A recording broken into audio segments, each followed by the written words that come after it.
साथियों, स्वागत है आपका आज की क्लास में। आज हम बात करेंगे सेक्सुअल रिप्रोडक्शन इन ह्यूमंस। मानव के अंदर कैसे लैंगिक जनन होता है उसके बारे में बात करेंगे। ठीक है, जो मानव है वो मैमल्स की कैटेगरी में आ रहा है, स्तनधारी की कैटेगरी में आता है। ठीक है, स्तनधारी कौन होते हैं? ऐसे जीव जो अपने बच्चों को दूध पिलाने की क्षमता रखते हों, उनको मैमल्स बोलते हैं। क्या बोलते हैं? मैमल्स बोलते हैं। ठीक है, बेसिकली मेमल्स जो होते हैं वो यूनिसेक्सुअल होते हैं। क्या होते हैं? यूनिसेक्सुअल, एक लिंगी होते हैं। ठीक है, और जितने भी मेमल्स हैं, जितने भी जीव आएंगे, ईच ऑर्गेनिज्म, प्रत्येक जीव के पास में दो क्या होते हैं? ऑर्गन होते हैं, अंग होते हैं, जिसे हम बोलते हैं, एक होता है प्राइमरी सेक्स ऑर्गन और एक होता है secondary sex organ. Primary sex organ को हम बोलते हैं प्राथमिक यौन अंग। ठीक है, प्राथमिक यौन अंग के अंदर गोनाड सेल आती हैं। कौन सी सेल आती हैं? Gonad cell. ठीक है, गोनाड सेल किसे कहते हैं या गोनाड कोशिका किसे कहते हैं? गोनाड कोशिका वे कोशिका होती हैं जो गैमेट्स बनाती हैं। क्या बनाती हैं? गैमेट्स बनाती हैं, युग्मक बनाती हैं। जैसे मेल में मेल गैमेट बनता है, फीमेल में फीमेल गैमेट बनता है। ठीक है, तो उन्हें हम बोलते हैं प्राइमरी सेक्स ऑर्गन। और युग्मक बनाने के साथ साथ में हार्मोन भी बनाती हैं। क्या बनाती हैं? हार्मोन भी बनाती हैं। जैसे कि आगे पढ़ेंगे, जैसे मेल में हार्मोन कौन सा बनता है? टेस्टोस्टेरोन हार्मोन बनता है, और फीमेल में जो हार्मोन बनता है वो ओजेस्ट्रोन और प्रोजेस्टेरोन, दो हार्मोन बनते हैं। ठीक है, जो मेल में जो प्राइमरी सेक्स ऑर्गन होता है वो टेस्टिस होता है, और फीमेल में जो प्राइमरी सेक्स ऑर्गन होता है वो ओवरी होती है। टेस्टिस जो होता है वो स्पर्म की फॉर्म में मेल गैमेट प्रोड्यूस करता है। ठीक है, जो टेस्टिस होता है वो मेल गैमेट्स प्रोड्यूस करता है, किस फॉर्म में? स्पर्म के फॉर्म में। ठीक है, और फीमेल में जो ओवरी होती है वो फीमेल गैमेट प्रोड्यूस करती है, जिसे एग कहते हैं या ओवियम कहते हैं या ओवा कहते हैं, इसके कई सारे नाम हैं। ठीक है, सेकेंडरी सेक्स ऑर्गन वे ऑर्गन होते हैं जो इन हार्मोन की वजह से क्या होते हैं? अपना काम करते हैं, इन्फ्लुएंस होते हैं। ठीक है, अब इसमें क्या आते हैं? डक्ट आती है। क्या आती है? डक्ट आती है, और कुछ ग्रंथियाँ आती हैं। ठीक है, क्या आती हैं? डक्ट और कुछ ग्रंथियाँ। जैसे मेल के अंदर क्या होता है? प्रोस्टेट ग्लैंड होती है। मेल के अंदर क्या होती है? प्रोस्टेट ग्लैंड होती है। ठीक है, आई होप यहाँ तक आपको समझ में आया होगा। अब हम बात करते हैं पुबर्टी। Puberty as. पुबर्टी क्या होती है? पुबर्टी एक ऐसी अवस्था होती है जहाँ पे मेल और फीमेल दोनों के अंदर जो प्राइमरी सेक्स ऑर्गन है, जो उसकी गोनाड कोशिकाएं हैं, काम करना स्टार्ट करती हैं। ठीक है, जो गोनाड कोशिकाएं हैं वो काम करना स्टार्ट करें, ऐसी एज को हम क्या बोलते हैं? पुबर्टी बोलते हैं, या यौवनारंभ बोलते हैं। एक ऐसी अवस्था जिसके अंदर प्राइमरी सेक्स ऑर्गन क्या करते हैं? काम करना स्टार्ट करते हैं, उसे हम क्या बोलते हैं? पुबर्टी एज बोलते हैं। ठीक है, क्या होता है इसके अंदर? मेल में मेल गैमेट बनना स्टार्ट हो जाता है, और फीमेल में फीमेल गैमेट बनना स्टार्ट हो जाता है। ठीक है, एक ऐसी अवस्था जिसमें शरीर के अंदर क्या होता है? परिवर्तन होते हैं, मैच्योरिटी आती है, सेक्सुअल मैच्योरिटी जिसे बोलते हैं। ठीक है, प्राइमरी सेक्स ऑर्गन काम करना स्टार्ट कर देते हैं। अगर हम पुरुष की बात करें, लड़कों की बात करें, पुरुष की बात करें, तो पुरुष के अंदर जो पुबर्टी एज है वो 13 to 15 ईयर है। कितनी है? 13 से लेके 15 साल के से स्टार्ट हो जाती है। किसी लड़के में 13 साल से स्टार्ट हो जाती है, किसी में 14 साल से स्टार्ट होती है, किसी में 15 साल से स्टार्ट होती है। अगर हम लड़की की बात करें, फीमेल की बात करें, तो 10 to 14 ईयर से वो पुबर्टी एज स्टार्ट हो जाती है। ठीक है, फीमेल क्या करेगी? 10 to 14 ईयर की एज में ही क्या करेंगी? वो एग बनाना स्टार्ट हो जाएगा। ठीक है, और मेल के अंदर 13 to 15 ईयर की एज में ही क्या हो जाएगा? स्पर्म बनाना स्टार्ट हो जाएगा, मेल गैमेट बनाना स्टार्ट हो जाएगा। आई होप यहाँ तक आपको चीज़। अब हम बात करते हैं वेरी मोस्ट इंपॉर्टेंट टॉपिक के बारे में। परीक्षा में पक्का एक सवाल आता है, चाहे आप कोई सा भी एग्ज़ाम दीजिए, उसमें एक पक्का सवाल आएगा। Sexual reproduction in human being से पक्का एक सवाल आएगा। ठीक है, अब हम बात करते हैं मेल रिप्रोडक्टिव सिस्टम के, नर जनन तंत्र के बारे में, कि जो मेल होता है, मेल के अंदर कैसे मेल गैमेट बनता है। ठीक है, नर के अंदर, मेल के अंदर मेल गैमेट का बनना, ठीक है, कौन सा प्रोसेस होता है? माइक्रोस्पेर्मोजेनेसिस होता है। कौन सा होता है? माइक्रोस्पेर्मोजेनेसिस होता है। ठीक है, अब हम बात करते हैं कौन कौन से पार्ट होते हैं। ये पूरा मेल रिप्रोडक्टिव सिस्टम का बना रखा है। ठीक है, अब हम इसमें एक एक पार्ट के बारे में बात करेंगे। ठीक है, तो मेल रिप्रोडक्टिव सिस्टम में सबसे पहला पार्ट आता है टेस्टिस का। किसका आता है? टेस्टिस। टेस्टिस को हम हिंदी में शिशन बोलते हैं। क्या बोलते हैं? शिशन बोलते हैं। टेस्टिस का काम होता है स्पर्म मेल गैमेट को बनाना और एक हार्मोन एक्सक्रीट करता है जिसे टेस्टोस्टेरोन हार्मोन कहते हैं। क्या कहते हैं? टेस्टोस्टेरोन हार्मोन कहते हैं। तो टेस्टिस का काम होता है मेल गैमेट नर युग्मक का बनाना और एक हार्मोन देना जिसे टेस्टोस्टेरोन हार्मोन कहते हैं। टेस्टोस्टेरोन हार्मोन एक ऐसा हार्मोन होता है जो मेल के अंदर मस्कुलर बॉडी करता है। उसकी बॉडी को कैसा बनाता है? मस्कुलर बॉडी बनाता है, दाढ़ी मूंछ का आना, ठीक है, और क्या कहते हैं आर्म पिट में हेयर आना, ठीक है। तो ये क्या है? सब टेस्टोस्टेरोन की वजह से है। किसकी वजह से है? टेस्टोस्टेरोन की वजह से है। ये सेकंड सेक्स डिटर्मिनेशन होता है, ठीक है। सेकंड सेक्स डिटर्मिनेशन क्या होता है?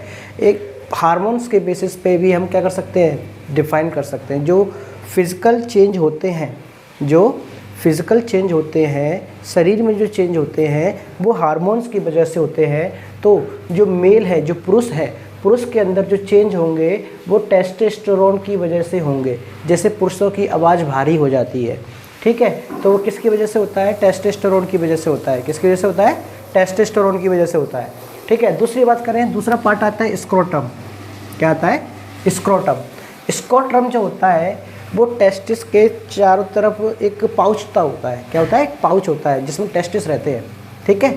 तो टेस्टिस को पैक करके कौन रखता है? स्क्रोटम रखता है। टेस्टिस कितने होते हैं? 2 होते हैं। टेस्टिस की संख्या कितनी होती है? 2 संख्या होती है, ठीक है। स्क्रोटम क्या होता है? एक पाउच होता है, जैसे कि यहाँ देख रहे हैं स्क्रोटम, इसे अंडकोश बोलते हैं। क्या बोलते हैं? अंडकोश बोलते हैं। इसमें क्या होता है? जो टेस्टिस है वो बंद रहता है। क्या रहता है? टेस्टिस जो है वो बंद रहता है। इसकी वजह से जो स्क्रोटम का जो तापमान होना चाहिए, टेम्परेचर होना चाहिए, वो 1 से लेकर 3 डिग्री सेंटीग्रेड तक कम रहता है हमारे नॉर्मल बॉडी टेम्परेचर की वजह से, ठीक है। स्क्रोटम का जो टेम्परेचर होता है वो हमारी नॉर्मल टेम्परेचर से 1 से लेकर 3 डिग्री तक, 2 डिग्री, 1 2 3 डिग्री तक कम रहता है। क्यों रहता है? क्योंकि 37 डिग्री सेंटीग्रेड हमारा बॉडी का नॉर्मल टेम्परेचर होता है, ठीक है। लेकिन स्पर्म को पैदा करने के लिए, मेल गैमेट को बनाने के लिए 37 से कम टेम्परेचर चाहिए होता है। इसलिए जो टेस्टिस होता है वो स्क्रोटम के अंदर रहता है, ठीक है। तो टेम्परेचर लगभग कितना होगा इसका? 37 से माइनस कर लीजिए 2-3 डिग्री सेंटीग्रेड हो, कितना आ जाएगा? लगभग 35 टेम्परेचर रहता है। कितना टेम्परेचर रहता है इसका? 34 से लेके 35 डिग्री सेंटीग्रेड तक इसका टेम्परेचर होगा, ठीक है। अब हम बात करते हैं ईपीडिडाइमस की। किसकी बात करते हैं? ईपीडिडाइमस। देखो टेस्टिस ये रहा, टेस्टिस के अपर पार्ट में ये पार्ट जो है ये ईपीडिडाइमस का है। किसका पार्ट है ये? ईपीडिडाइमस का काम पार्ट है ये, ठीक है। ईपीडिडाइमस क्या होता है? ईपीडिडाइमस एक नरिशमेंट की तरह काम करता है। मतलब टेस्टिस में जब मेल गैमेट बनेगा तो उस मेल गैमेट को खाना पीना पहुंचाने का काम किसका होता है? ईपीडिडाइमस का होता है। किसका होता है? ईपीडिडाइमस का खाने पीने का काम होता है, ठीक है। अब देखिए, समझ में आ गई बात? टेस्टिस में स्पर्म बना, मेल गैमेट बने, मेल गैमेट को खाना पीना कौन देगा? ईपीडिडाइमस देगा। और यहाँ से ईपीडिडाइमस के थ्रू जो मेल गैमेट्स हैं वो निकलेंगे, ठीक है। वो क्या करेंगे? निकलेंगे, ठीक है। और जिस रास्ते से निकलते हैं, जिस रास्ते से निकलते हैं उसे वैस डिफरेंस बोलते हैं। क्या बोलते हैं? वैस डिफरेंस। वैस डिफरेंस मतलब शुक्र वाहिनी, ठीक है। मतलब शुक्राणु को ले जाने वाला जो गाड़ी होगी, ठीक है, उसे क्या बोलेंगे? वैस डिफरेंस, शुक्र वाहिनी बोलेंगे, ठीक है। अब हम बात करते हैं सेमिनल वेसिकल। किसकी बात करते हैं? सेमिनल वेसिकल की। सेमिनल वेसिकल को क्या बोलते हैं? शुक्राशय बोलते हैं। क्या बोलते हैं? शुक्राशय बोलते हैं। शुक्राणु यहीं पर बनते हैं, ठीक है। देखिए सेमन वेसिकल में क्या होता है? एक लिक्विड पाया जाता है। क्या होता है? एक लिक्विड पाया जाता है। ये सेमन वेसिकल है। जब शुक्र वाहिनी से, वैसा डिफरेंस से जब आपका मेल गैमेट आएगा, स्पर्म आएगा, तो यहाँ पे एक लिक्विड होता है। वो लिक्विड क्या कर देगा? इसको पूरी तरीके से शुक्राणु बना देगा। क्या बना देगा? शुक्राणु में कन्वर्ट कर देगा, सीमन बना देगा, ठीक है। सीमन बनाने के लिए 2 ग्लैंड काम करती हैं। क्या करती हैं? 2 ग्लैंड। एक होती है पोस्ट्रेट ग्लैंड। कौन सी ग्लैंड? पोस्ट्रेट ग्लैंड। और एक होता है शुक्राशय, सेमिनल वेसिकल होता है, ठीक है। शुक्राशय का काम क्या होता है? ये 70 से 80%, कितना? 70 से 80% सीमन बनाने में हेल्प करता है, ठीक है। सेमिनल वेसिकल शुक्राशय 70 से 70 से 80% सीमन बनाने में हेल्प करता है, जबकि प्रोस्टेट ग्लैंड जो होती है वो 20 से 30% ही क्या करती है, पार्टिसिपेट करती है। ठीक है। अब जब शुक्राणु बन जाता है, जब शुक्राणु बन जाएगा तो यहाँ पे प्रोस्टेट ग्लैंड के पास जाएगा। प्रोस्टेट ग्लैंड का काम होता है कि जो यूरिन है और जो मेल गैमेट है उसकी पहचान करके उसे आगे भेजना। ठीक है, वो किसका काम होता है, प्रोस्टेट ग्लैंड का काम होता है। ठीक है। यूरेथ्रा क्या होता है, यूरेथ्रा एक मार्ग है, एक रास्ता है जिस रास्ते से यूरिन और मेल गैमेट को जाना होता है। ठीक है, यूरिन और जो स्पर्म है, शुक्राणु है, उनको जाना होता है। वो कहाँ से जाएंगे, वो यूरेथ्रा के थ्रू जाएंगे। ठीक है। अब फिर आता है ग्लैंड। ग्लैंड में कौन सी होती हैं, कई सारी ग्लैंड होती हैं। इसमें मोस्ट इंपॉर्टेंट ग्लैंड है प्रोस्टेट ग्लैंड। कौन सी ग्लैंड है, प्रोस्टेट ग्लैंड है। प्रोस्टेट ग्लैंड का काम होता है यूरिन और मेल गैमेट्स में पहचान करके उसे यूरेथ्रा में भेजना। दूसरा काम होता है प्रोस्टेट ग्लैंड सीमन बनाने में अपना योगदान देती है, 20 से 30% योगदान देती है। ठीक है। आगे चल के पेनिस क्या होता है, पेनिस एक सॉफ्ट स्ट्रक्चर है। सॉफ्ट क्या होता है, स्ट्रक्चर होती है, संरचना इसकी सॉफ्ट होती है। और यहाँ से क्या होगा, आपका जो भी है, अगर यूरिन है तो यूरिन बाहर निकलेगा, या फिर जो मेल गैमेट है वो मेल गैमेट बाहर निकलेगा। आई बात समझ में। ये बहुत ही वेरी मोस्ट इंपॉर्टेंट टॉपिक है, इसको आप याद रखना। सीमन क्या होते हैं, सीमन जो होते हैं वो सफ़ेद रंग का होता है। कैसा होता है, मिल्की होता है, सफ़ेद रंग का होता है। और ये क्या होता है, एक अल्कलाइन फ्लूइड होता है। क्या होता है ये, अल्कलाइन फ्लूइड। अल्कलाइन फ्लूइड का मतलब इसकी जो प्रकृति होगी वो क्षारीय होगी, इसकी जो प्रकृति होगी वो क्षारीय होगी। जब मेल गैमेट फीमेल में एंटर करता है थ्रू द वैजाइना, ठीक है, जब मेल गैमेट फीमेल में एंटर करता है तो फीमेल के अंदर जो वैजाइना है, यूट्रस है, ठीक है, उसका अगर नेचर एसिडिक होता है, एसिडिक नेचर होता है, तो जो सीमन है जो क्षार प्रकृति का होता है, किसका होता है, क्षार प्रकृति का होता है, तो वहाँ पर उनके प्रभाव को कम करने में हेल्प करता है। क्या करता है, उनके प्रभाव को, जो एसिडिक नेचर है यूट्रस में या वैजाइना के अंदर, तो उसको हेल्प करेगा उदासीन बनाने में। उदासीन बनाने में कौन हेल्प करता है, सीमन करता है। ये क्वेश्चन पूछा गया है। ठीक है। तो सीमन क्या करेगा, अगर जो आपके यूट्रस है या वैजाइना है वहाँ पे अगर एसिडिक नेचर है, उसको क्या करेगा, उदासीन बनाने का काम करता है। क्या करता है, उदासीन बनाने का काम करता है। ठीक है। सीमन एक बार में 2.5 से लेके 4 ml तक निकलता है। ठीक है। तो जो मेल गैमेट है वो एक बार में कितने निकलते हैं, 2.5 से लेके 4 ml तक निकलते हैं। और इस 2.5 से लेके 4 ml के बीच में कितने स्पर्म होंगे, कितने मेल गैमेट होंगे, वो होंगे 40 मिलियन। कितने होंगे, 40 मिलियन स्पर्म होते हैं। आई होप ये समझ में आया होगा। इसके बारे में अगर बात करें तो यूरेटर किससे कनेक्ट होता है, ये आगे चल के किडनी से कनेक्ट होता है। किडनी से क्या आएगा, यहाँ पे यूरिन आएगा, और ये ब्लैडर है, इस ब्लैडर के अंदर वो यूरिन जमा हो जाएगा। ठीक है। आई बात समझ में। ठीक है। ये पार्ट बहुत इंपॉर्टेंट है। ठीक है। वैसा डिफरेंस से क्वेश्चन पूछा जाता है, स्कोरटम से पूछा जाता है क्वेश्चन, इसके टेम्परेचर के बारे में क्वेश्चन पूछा जाता है, टेस्टोस्टेरोन हार्मोन के बारे में पूछा जाता है। क्या होता है testosterone hormone, testosterone hormone human being में, मेल के अंदर उसकी आवाज़ को भारी कर देगा। ठीक है। उसकी बॉडी को मस्कुलर बॉडी बना देगा। ठीक है। और उसके क्या कहते हैं, दाढ़ी मूंछ आ जाएंगी। वो कौन करता है, टेस्टोस्टेरोन हार्मोन की वजह से होता है। आई होप ये समझ में आया होगा आपको। अब हम बात करेंगे अभी स्पर्म के बारे में, शुक्राणु के बारे में। शुक्राणु जो होता है बेसिकली वो 4 पार्ट में डिवाइड होता है। पहला पार्ट होता है हेड। पहला पार्ट क्या होता है, हेड। फिर आता है आपका नेक, फिर आता है मिडल पीस, और फिर आता है टेल, पूंछ। ठीक है। पहले क्या आएगा, सिरा आएगा, फिर मध्यम बीच का भाग आएगा, फिर आएगा क्या इसका पिछला भाग, पूंछ आएगी इसकी, और ये इसकी गर्दन। ये 4 भागों में शुक्राणु को विभाजित किया गया है। ठीक है। सबसे पहले हम हेड की अगर बात करें तो हेड में सबसे ऊपर वाला पार्ट जो होता है वो एक्रोसोम होता है। क्या होता है, एक्रोसोम बोलते हैं इसे। इस एक्रोसोम के अंदर एक हाइड्रोलाइटिक एंजाइम होता है, जल अपघटकीय एंजाइम होता है। इसका काम होता है कि जब ये एग के साथ पेनिट्रेट करे, एग के साथ क्या करे, पेनिट्रेट करे, तो जो आउटर लेयर होती है एग की, उसे ख़त्म करने का काम करता है। ये कौन, हाइड्रोलाइटिक एंजाइम, लाइसोसोम जिसे बोलते हैं। ठीक है।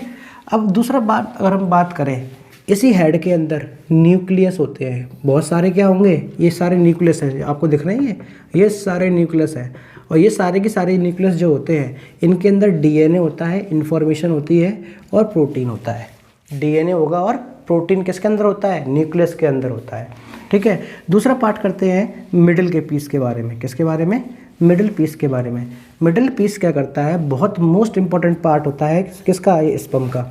मिडिल पीस में मिटोकॉन्ड्रिया पाया जाता है। क्या पाया जाता है, मिटोकॉन्ड्रिया। और इसके अंदर होता है एटीपी। एक एटीपी क्या है, अमीनो ट्राइफॉस्फेट, ये एनर्जी की एक यूनिट है। ठीक है, एटीपी और मिटोकॉन्ड्रिया कहाँ मिलते हैं आपको, middle piece of the sperm में मिलते हैं। मिटोकॉन्ड्रिया का काम क्या होता है, एनर्जी प्रोवाइड कराना किसको, स्पर्म को, इसलिए मिटोकॉन्ड्रिया को क्या बोलते हैं, power house of the sperm बोलेंगे। ठीक है, फिर उसके बाद आता है नेक। क्या आता है, नेक। जब जायगोट बन जाता है, जायगोट का मतलब जब स्पर्म जो है एग के साथ पेनिट्रेट करके उसके आउटर लेयर को ख़त्म कर देगा और एग के फीमेल गैमेट्स के न्यूक्लियस में चला जाएगा। ठीक है, तो वहाँ क्या बन जाएगा, जायगोट बन जाएगा। जायगोट बनने के बाद में ये पूरे पार्ट को वो क्या कर देता है, रिलीज़ कर देता है, छोड़ देता है। ठीक है, टेल का काम क्या होता है, टेल जो है वो मेल गैमेट के मूवमेंट के लिए क्या होती है, ज़रूरी है। ठीक है, टेल का काम क्या होता है, मूवेबिलिटी और टू स्पर्म। स्पर्म जो मेल गैमेट है उसको क्या करवाना, मूव करवाने में कौन हेल्प करता है, आपका टेल हेल्प करता है। आई होप आपको ये समझ में आया होगा। हम बात करते हैं फीमेल रिप्रोडक्टिव सिस्टम की, मादा जननांग के बारे में। मादा जननांग ये डायग्राम है। ठीक है, मादा जननांग में एग निकलता है। क्या निकलता है, एग निकलता है। पहले हम सबसे पहले एग की बात कर लें। एग जो होता है, ओवियम जिसे बोलते हैं, उसके बाहर एक लेयर होती है जिसे कोरोना रेडियोटा बोलते हैं। क्या बोलते हैं, कोरोना रेडियोटा। सबसे हार्ड लेयर होती है ये, कोरोना रेडियोटा होता है। इसके बाद में जो दूसरी लेयर होती है वो जोना प्लेसोडा की होती है। किसकी होती है, जोना प्लेसोडा की। फिर इसके अंदर पाया जाता है न्यूक्लियस। क्या पाया जाता है, न्यूक्लियस। तो जब मेल गैमेट आता है तो वो कहाँ पर आएगा, सीधा वो आएगा सीधा कोरोना रेडियोटा को पेनिट्रेट करेगा। कैसे करेगा, कोरोना रेडियोटा का पेनिट्रेट करेगा। ठीक है, तो सबसे पहला पार्ट होता है ओवरी। 2 ओवरी होती हैं। ठीक है, और ओवरी में क्या होते हैं, एग होते हैं। क्या होते हैं, एग होते हैं। ठीक है, जब एग निकलता है ओवरी से तो कुछ हार्मोन रिलीज़ होते हैं। क्या होते हैं, कुछ हार्मोन रिलीज़ होते हैं, जैसे एस्ट्रोजन हार्मोन है, प्रोजेस्टेरोन हार्मोन है और रिलैक्सिन हार्मोन है। ये हार्मोन क्या होते हैं, जब एग ओवरी से निकलता है तब ये हार्मोन क्या होते हैं, एक्सक्रीट होते हैं, सीक्रेट होते हैं। जो ओवरी होती है, ओवरी को चारों तरफ से एक फनल के द्वारा क्या करते हैं, कवर करके रखते हैं। फनल के द्वारा क्या रखा जाता है, कवर करके रखा जाता है। ये फनल है। ठीक है, फनल का मतलब इस तरीके से ओवरी को कवर करके रखेंगे। ठीक है, ओवरी से जब एग निकलता है तो वो कहाँ जाएगा, फॉलन ट्यूब में जाएगा। कहाँ जाएगा, फॉलन ट्यूब में जाएगा। ठीक है, और जब फॉलन ट्यूब में जाता है तो यहाँ पे आके रुकता है। ठीक है, अभी पहले पार्ट के बारे में समझिए, फिर फर्टिलाइजेशन कैसा होता है ये भी बताएंगे। ठीक है, तो ओवरी में क्या हो गया आपका, एग एक्सक्रीट होता है और कुछ हार्मोन निकलते हैं। एस्ट्रोजन हार्मोन जो है, जो मासिक चक्र होता है, मेंस्ट्रुएशन साइकिल को कंट्रोल करता है। प्रोजेस्टेरोन हार्मोन जो है वो आपका क्या करेगा, जो प्रेगनेंसी है, प्रेगनेंसी को ऑक्यूपाई करने में हेल्प करेगा। और जो क्या कहते हैं फीमेल होते हैं, फीमेल के अंदर जो उसके क्या कह सकते हैं, ब्रेस्ट जो होते हैं, ब्रेस्ट डेवलपमेंट में कौन हेल्प करता है, प्रोजेस्टेरोन हार्मोन हेल्प करता है। रिलैक्सिन हार्मोन क्या करता है, डिलीवरी के टाइम पे रिलैक्सिन हार्मोन काम आता है। ठीक है, जब बच्चा पेट में क्या कहते हैं 9 मंथ कंप्लीट हो जाते हैं तो उस समय रिलैक्सिन हार्मोन काम आता है। ये रिलैक्सिन हार्मोन क्या कर देगा, यूट्रस के जो रास्ता है उसको फैला देगा। यूट्रस के रास्ते को क्या कर देगा, फैला देगा, जिससे कि नॉर्मल डिलीवरी होने में हेल्प मिले। ठीक है जी, फिर उसके बाद आता है फॉलन ट्यूब। क्या आता है, फॉलन ट्यूब। फॉलन ट्यूब को क्या बोलते हैं, अंडा वाहिनी बोलते हैं। अंडे को लेके जाने वाला कौन, फॉलन ट्यूब। ओवरी से अंडा निकलेगा, एग निकलेगा और कहाँ जाएगा, फॉलन ट्यूब में जाएगा। ठीक है, अब जो फर्टिलाइजेशन होता है, क्या होता है, फर्टिलाइजेशन होता है जब मेल गैमेट वैजाइना के थ्रू फीमेल में एंटर करता है। और जो सर्विक्स होता है, क्या होता है, सर्विक्स एक नैरो पाथ होता है जो मेल गैमेट की स्पीड को बढ़ाने में हेल्प करता है। ठीक है, जैसे ही मेल गैमेट जो है वो फॉलन ट्यूब के पास जाएंगे, फॉलन ट्यूब में क्या होता है, एग रहता है। तो जैसे ही एग के पास मेल गैमेट जाएंगे तो वो जो एग की आउटर लेयर जो होती है कोरोना रेडियोटा, इसको पेनिट्रेट करते हैं। क्या करते हैं, पेनिट्रेट। ठीक है, 40 मिलियन में से 1 या 2 मेल गैमेट से क्या करते हैं, फर्टिलाइज होते हैं। ठीक है, बाकी सब में क्या नहीं होती है, एनर्जी नहीं होती, वहाँ तक पहुँच नहीं पाते हैं। तो क्वेश्चन ये आता है कि जो निषेचन की क्रिया है, जो फर्टिलाइजेशन की क्रिया है, वो ह्यूमन बीइंग के अंदर मेल में फीमेल में कहाँ होती है, फॉलन ट्यूब में होती है, अंडा वाहिनी में होती है। ठीक है, अब देखिए यूट्रस का काम क्या होता है। यूट्रस का काम होता है कि जैसे ही अब ये अंडा जो है फर्टिलाइज हुआ, ये फर्टिलाइज होने के बाद में यूट्रस के पास आएगा और यहाँ पे आके क्या हो जाएगा, ये स्पेस को ऑक्यूपाई कर लेगा। क्या कर लेगा, स्पेस को ऑक्यूपाई कर लेता है। और यहाँ पे आने के बाद जो जायगोट बना, फर्टिलाइजेशन होने के बाद में क्या बनता है, जायगोट बनता है। जो जायगोट यहाँ पे इम्प्लांट हो जाएगा और धीमे धीमे इसके अंदर कोशिका का विभाजन होगा। कौन सा विभाजन होगा, कोशिका का विभाजन होगा। ठीक है, और कोशिका के विभाजन के फलस्वरूप ये जो यूट्रस की दीवारें हैं, जो गर्भाशय की जो दीवारें होती हैं, वो दीवारें इसको क्या देती हैं, खाना पीना देंगी, न्यूट्रिशन देंगी। किसके थ्रू देंगी, तो यहाँ पे एक लेयर आ जाती है जिसको बोलते हैं प्लीसेंटा। क्या बोलते हैं, यूट्रस के अंदर क्या आती है, एक प्लीसेंटा आ जाती है। ठीक है, प्लीसेंटा और ये आपका जायगोट है, ये प्लीसेंटा और जो ब्रूड है एक नाल से जुड़े होते हैं, जिसे गर्भनाल बोलते हैं। जैसे छोटे बच्चे होते हैं ना, जब डिलीवरी होती है तो एक गर्भनाल निकलती है। ठीक है, तो गर्भनाल को काट देता है डॉक्टर। क्यों काटता है, क्योंकि अब उसे माँ से खाना पीना की रिक्वायरमेंट नहीं है, वो अपना एटमॉस्फेयर में आ गया है बाहर और अपना क्या कहते हैं, अपने आप को सेल्फ डेवलपमेंट करेगा। तो अगर जब माँ के पेट में बच्चा होता है तो उस समय जो भ्रूण है, ठीक है, वो किससे कनेक्ट होगा, गर्भनाल से कनेक्ट होगा। और गर्भनाल किससे कनेक्ट होगी, प्लेसेंटा के कनेक्ट होगी। और प्लेसेंट काम क्या होता है इसका, कि जो भ्रूण है उसको खाना पीना पहुंचाना, जो भी उसकी एक्टिविटी है, डाइजेशन है, सारी चीज़ें वो क्या करना, खाएगा, पिएगा, निकालेगा, जो भी कुछ करेगा वो इसके थ्रू करेगा। ठीक है, तो जो भ्रूण होता है वो एक झिल्ली से ढका होता है, जिसे इम्यूनियोटिक सैक बोलते हैं। क्या बोलते हैं, इम्यूनिटिक सैक बोलते हैं।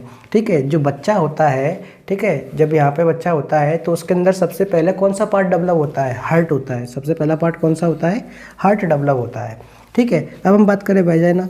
वेजाइना का काम क्या होता है, vagina is use to transfer the male gamete from male to female fallopian tube या फीमेल रिप्रोडक्टिव पार्ट।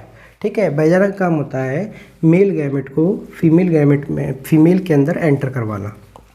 सर्विक्स क्या होता है, सर्विक्स एक नैरो पाथ होता है जो क्या करता है, मेल गैमेट की स्पीड को बढ़ा देता है। ठीक है, जब वो क्या कहते हैं प्रेगनेंसी हो जाती है तो उस समय फीमेल के अंदर कैल्शियम और आयरन की सबसे ज़्यादा कमी होती है। ठीक है, क्योंकि उसका जो ब्लड है वो बच्चे को डेवलप करने के लिए काम आ रहा है। ठीक है, तो बच्चे को डेवलपमेंट काम आ रहा है, तो उस समय उसके अंदर बॉडी के अंदर कैल्शियम और आयरन की कमी हो जाएगी। इसलिए जब डॉक्टर क्या कहता है, कैल्शियम और आयरन की सलाह देता है खाने के लिए। ठीक है, एक और चीज़ बताता हूँ मैं आपको। जब यहाँ पे बच्चा इम्प्लांट हो जाता है तो जो मासिक चक्र है, जो मैच्योरेशन साइकिल है, वो स्टॉप हो जाती है। ठीक है, क्योंकि जो मैच्योरेशन साइकिल जब स्टॉप होगी तभी उसे पूरा नरिशमेंट कहाँ मिलेगा, बच्चे को मिलेगा। ठीक है, उस पूरे नरिशमेंट के लिए, पूरे खान पीन के लिए जब तक बच्चा पेट में रहेगा, ठीक है, भ्रूण अवस्था से एम्ब्रियो से, ठीक है, तो तुम्हारा बेबी बनेगा, और जब तक वो डिलीवर नहीं होता है तब तक मासिक चक्र बंद रहता है। और डिलीवरी होने के बाद में 1 से 2 महीने बाद में वो साइकिल दोबारा स्टार्ट हो जाती है। ठीक है, अंडा का बनना और ख़त्म होना ये मासिक चक्र पे डिपेंड करता है, मैच्योरेशन साइकिल पे डिपेंड करता है। अब हम बात करते हैं फर्टिलाइजेशन की, कि ह्यूमन बीइंग के अंदर, मैमल्स के अंदर फर्टिलाइजेशन कैसे होता है। ठीक है, देखिए हमने पढ़ाया आपको मेल गैमेट के बारे में। मेल गैमेट का बनना क्या कहता है, माइक्रोस्पेरोनोजेनेसिस होता है। और फीमेल गैमेट का बनना क्या कहता है, मैक्रोस्पेरोनोजेनेसिस होता है।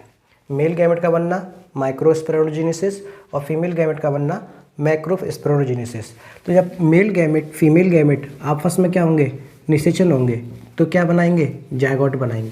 क्या बनाएंगे, जायगोट बनाएंगे। और ये निषेचन की क्रिया कहाँ होती है, अंडा वाहिनी में होती है। क्या होती है, अंडा वाहिनी, जिसे हम क्या बोलते हैं, फैलोपियन ट्यूब बोलते हैं। क्या बोलते हैं, फैलोपियन ट्यूब बोलते हैं। ठीक है, तो निषेचन की क्रिया कहाँ होती है, फैलोपियन ट्यूब में होती है। ठीक है, जब निषेचन कंप्लीट हो जाता है तो क्या बनता है, जायगोट बनता है। क्या बनता है, जायगोट। और जायगोट को थोड़ा विकसित करते हैं तो भ्रूण बनता है। ठीक है, और भ्रूण के अंदर सबसे पहले कौन सा शरीर का पार्ट आता है, हर्ट आता है। और जैसे भ्रूण डेवलप होता है तो क्या बनेगा, बेबी बनेगा। क्या बनेगा, बेबी बनेगा। ठीक है, अब देखिए निषेचन की क्रिया अगर शरीर के अंदर हो तो वो नॉर्मल फर्टिलाइजेशन है। अगर निषेचन की क्रिया शरीर से बाहर हो तो उसे बोलते हैं इन विट्रो फर्टिलाइजेशन। क्या बोलते हैं, इन विट्रो फर्टिलाइजेशन। ये परक नली शिशु पैदा करने के लिए इस्तेमाल की जाती है, टेस्ट ट्यूब बीबी के लिए की जाती है। इसमें होता क्या है कि मेल गैमेट से मेल गैमेट लेंगे, फीमेल से फीमेल गैमेट लेंगे। ठीक है, मेल से क्या लेंगे, मेल गैमेट, और फीमेल से लेंगे फीमेल गैमेट।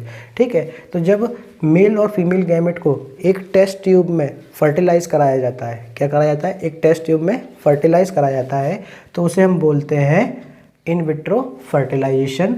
और फिर जिस फीमेल से गैमेट लिया है उसके यूट्रस में जाके उस फर्टिलाइजेशन जायगोट को क्या कर देते हैं, इम्प्लांट कर देते हैं। इसमें क्या होता है कि कभी कभी जो मेल गैमेट लिए जाते हैं वो 2 और 3 लिए जाते हैं। क्या लिए जाते हैं, 2 से 3। अगर एक ख़राब भी हो जाए तो भी कोई दिक्कत नहीं है। इसलिए डॉक्टर्स क्या करते हैं, 2-3 मेल गैमेट लेते हैं और एक लेते हैं एग। फीमेल से क्या लेंगे, एग। उस एग को क्या करेंगे, फर्टिलाइज कराएंगे। ठीक है, तो कभी कभी ऐसा होता है कि 2 एग एक उसके साथ क्या होते हैं, फर्टिलाइज हो जाते हैं एग के साथ में, जिससे कि क्या होगा, ट्विन बेबी पैदा होते हैं। क्या होते हैं, ट्विन बेबी पैदा होते हैं। किस केस में, जब 2 मेल गैमेट एक फीमेल गैमेट के साथ क्या कर जाए, फर्टिलाइज कर जाए, तो वहाँ क्या होंगे, ट्विन बेबी पैदा होते हैं। ठीक है, अगर हम टेस्ट ट्यूब बेबी की बात करें तो वर्ल्ड में 25 जुलाई 1978 को ब्रिटेन में लुइस ब्राउन नाम की एक लड़की हुई, उससे क्या बोलेंगे, इन विट्रो फर्टिलाइजेशन वर्ल्ड में। अगर इंडिया के रेस्पेक्ट में बात करें तो 6 अप्रैल 1986 में इंद्र नाम का बच्चा पैदा हुआ, और कहाँ हुआ था, मुंबई में। एक और चीज़ होती है सैरोगेट मदर। सैरोगेट मदर क्या होते हैं, एक ऐसी मदर जो किसी दूसरे के बच्चे को अपनी कोख दे, अपने आप उसको पालने के लिए अपनी कोख दे दे, किराए की कोख बोलते हैं। तो ऐसी मदर जो दूसरे के बच्चों को क्या कहते हैं, अपने पेट में पाल सके। ठीक है, उसे क्या बोलेंगे, सैरोगेट मदर बोलेंगे। क्या बोलेंगे, सैरोगेट मदर बोलेंगे। अब हम बात करते हैं कि पॉपुलेशन को कंट्रोल करने के कितने मेथड हैं। तो सबसे पहला मेथड है मैकेनिकल मेथड। मैकेनिकल मेथड में क्या होता है कि मेल और फीमेल दोनों ही क्या करेंगे, कॉन्डोम का यूज़ करके कंट्रोल पॉपुलेशन को पार्टिसिपेट कर सकते हैं। फीमेल के लिए डायफार्म कैप का यूज़ करते हैं, कॉपर टी का भी यूज़ करते हैं। ये सारे मैकेनिकल मेथड है। डायफार्म का कहाँ लगता है, सर्विक्स के पास लगता है। ठीक है, कॉपर टी यूट्रस पे जाता है और यूट्रस के पास चला जाता है। ठीक है, सेकंड आपका आता है केमिकल मेथड। केमिकल मेथड में टैबलेट्स हैं और पिल्स की गोलियां भी आती हैं मार्केट में। ये क्या करती हैं कि वेजाइना के थ्रू यूट्रस में इम्प्लांट कर दी जाती हैं, जिसके थ्रू जो मेल गैमेट आते हैं उनको ख़त्म करने का काम कौन करती हैं, ये गोलियां करती हैं, टैबलेट्स करती हैं। नेक्स्ट है आपका सर्जिकल मेथड। ये वेरी मोस्ट इंपॉर्टेंट है, ये पूछा जाता है। सर्जिकल मेथड में मेल के लिए वैसेक्टॉमी यूज़ करते हैं। क्या करते हैं, वैसेक्टॉमी का यूज़ करते हैं। वैसेक्टॉमी क्या होता है, वेस डिफरेंस को काट दिया जाता है। क्या कर दिया जाता है, काट दिया जाता है। जैसे कि ये टेस्टिस है, टेस्टिस से मेल गैमेट्स कौन लेके जाता है, वैसा डिफरेंस लेके जाते हैं। इन्हीं वैसा डिफरेंस को क्या कर दिया जाता है, ब्रेक कर दिया जाता है और उन्हें फोल्ड करके बांध दिया जाता है। ठीक है, तो इसकी वजह से क्या होगा, पॉपुलेशन कंट्रोल की जा सकती है। दूसरा है ट्यूबेक्टॉमी। ट्यूबेक्टॉमी का मतलब क्या होता है, ये फीमेल में होता है। ट्यूब किसके अंदर होती है, फीमेल के अंदर। फॉलोपियन ट्यूब होती है। ठीक है, फॉलोपियन ट्यूब को ब्रेक करके उसे फोल्ड कर दिया जाता है। उसे क्या बोलते हैं, प्रोसेस को ट्यूबेक्टॉमी बोलते हैं। ठीक है, हिस्टेरेक्टॉमी क्या होता है, हिस्टेरेक्टॉमी एक ऐसा प्रोसेस है, ठीक है, जिसमें यूट्रस को बाहर निकाला जाता है। ये बहुत दिक्कत वाला काम होता है।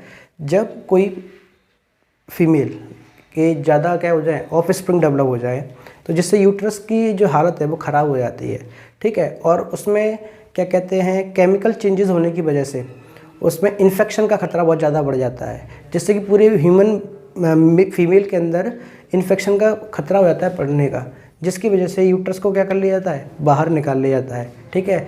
और केमिकल चेंजेस की वजह से यूट्रस कैंसर भी होता है आज के समय, ठीक है, देखने को मिलते हैं यूट्रस कैंसर फॉरेन कंट्री के अंदर, ठीक है। तो हिस्टेरेक्टोमी क्या होता है, hysterectomy is the technique which are use to out the uterus from the female. एक होता है इम्यूनिटियोसेप्टोसिस, एक टर्म्स है इम्यूनियोसेप्टोसिस। इम्यूनियोसेप्टोसिस is the technique which are use to identify the male और female during the zygote formation या ड्यूरिंग द एम्ब्रियो। जब बच्चा पेट में होता है तो बच्चे को उसके सेक्स डिटर्मिनेशन को फाइंड आउट करने के लिए किस टेक्निक का यूज़ करते हैं, इम्यूनियोसेप्टोसिस टेक्निक का यूज़ करते हैं डॉक्टर्स, जो बताते हैं कि जो बच्चा है वो बेबी गर्ल है या बेबी बॉय है। लेकिन ये कानूनी रूप से इल्लीगल है, पूरी तरीके से ये इल्लीगल है। अल्ट्रासाउंड जब कराने जाते हैं तब भी डॉक्टर पता लगा लेते हैं, लेकिन उनको बिल्कुल भी अथॉरिटी नहीं है जिससे कि क्या कर सके, वो बताएं कि जो बच्चा है वो गर्ल है या बॉय है। आई होप आपको ये क्लास समझ में आई होगी। आप अपने दोस्तों को इस क्लास को शेयर कीजिए।